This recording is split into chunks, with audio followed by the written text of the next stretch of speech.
আসসালামু আলাইকুম বন্ধুরা, আশা করি সকলে ভালো আছেন এবং সুস্থ আছেন। আমাদের মধ্যে অনেকেই আছেন যারা আন্ডার 10K বাজেটের মধ্যে একটি সুদর্শন ফোন খুঁজে বেড়ান। মূলত তাদের জন্যই আজকের ভিডিও। আমাদের আজকের মেহমান সিম্ফনি Z28 ফোনটি। তো পুরো ভিডিও জুড়ে এই ফোনটি নিয়েই কথা হবে। তো চলুন ভিডিওটি শুরু করা যাক। ভিডিওটি শুরু করার আগে আরেকটি কথা, আমাদের চ্যানেলে নতুন হয়ে থাকলে সাবস্ক্রাইব করে পাশে থাকা বেল আইকনটি অন করে দিবেন সকল রিভিউ ভিডিও সবার আগে পেতে। সিম্ফনি Z28 ফোনটি দেখে আপনাদের সিম্ফনি Z30 ফোনটির কথা মনে পড়তে পারে। হ্যাঁ, মনে পড়াটাই স্বাভাবিক, কারণ সিম্ফনি Z28 Z30 এর খালাতো ভাই বলা যায়। দাম এবং সামান্য কিছু ফিচার বাদ দিলে সব দিক দিয়েই মিল আছে সিম্ফনি Z30 এর সাথে সিম্ফনি Z20 এর। প্রথমে বলি আউটলেট নিয়ে। Z30 এর থেকে কিছুটা কমেছে, এর দামটা 8,990 টাকায় পাবেন এই ফোনটি। সেই তুলনায় বিল কোয়ালিটিতে এসেছে কিছুটা পরিবর্তন। Z30 এর মতো প্রিমিয়ামনেসের ঘাটতি এই ফোনটাতেও ঠিক আগের মতোই রয়ে গেছে। ফোনটির ডান পাশে পাবেন পাওয়ার বাটন এবং ভলিউম রকার। বাম পাশে আছে ট্রিপল কার্ড স্লট, যেখানে দুটি ন্যানো সিম ও একটি এসডি কার্ড ইউজ করতে পারবেন। ঠিক তার নিচে আছে আরও একটি বাটন, যেটা নাকি গুগল অ্যাসিস্ট্যান্ট বাটন। আরও অনেক ফিচার সমৃদ্ধ এই বাটনটি বেশ ভালোই মনে হচ্ছে এই ফোনটিতে। ফোনটির উপর দিকে রয়েছে 3.5mm ইয়ারফোন জ্যাক। বটমে পাবেন একটি মাইক্রোফোন, একটি স্পিকার এবং একটি ইউএসবি পোর্ট।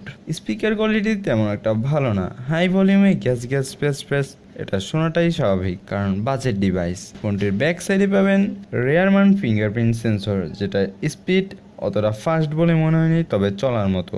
এবার সেই ডিসপ্লেতে 6.5 ইঞ্চির আইপিএস এলসিডি প্যানেল ইউজ করা হয়েছে সিম্ফনি Z28 এ, যার resolution 720p।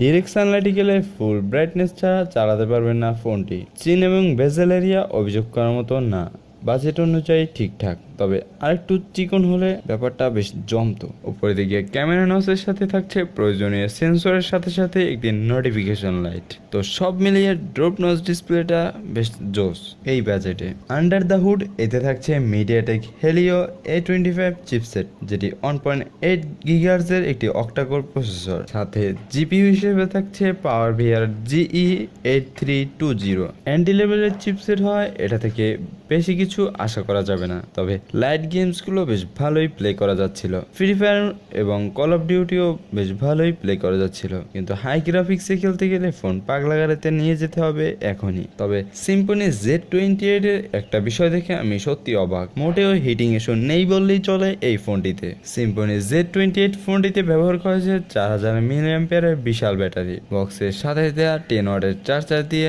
4000 mAh ব্যাটারিকে full charge করতে সময় লাগে প্রায় 2.5 ঘন্টার মতো। এই সময়টাতে বেশ ভালো একটা ঘুম দেওয়া যায়। তবে ভালো দিক বলতে হবে এর ব্যাকআপ সম্পর্কে। নর্মাল ইউজে টানা 2 দিনের মতো ব্যাটারি ব্যাকআপ পাবেন ফোনটি দিয়ে, এবং হেভি ইউজেও 1 দিনের মতো পুরোপুরি ভালোই ব্যাকআপ দিবে এই ফোনটি। ও আরেকটি কথা তো বলতে ভুলেই গিয়েছিলাম, আপনার 9000 টাকায় পাচ্ছেন 3GB র্যাম। এবার আসি ক্যামেরায়। পুরোপুরি Z30 এর মতো same triple camera set up দেওয়া হয়েছে ফোনটিতে। সামনে 8 মেগাপিক্সেলের সেলফি ক্যামেরাও সেমই আছে। তো আপনার ক্যামেরা স্যাম্পল দেখে বুঝতেই পারছেন। তো এই ছিল আজকের ভিডিওটি ভালো লাগলে অবশ্যই লাইক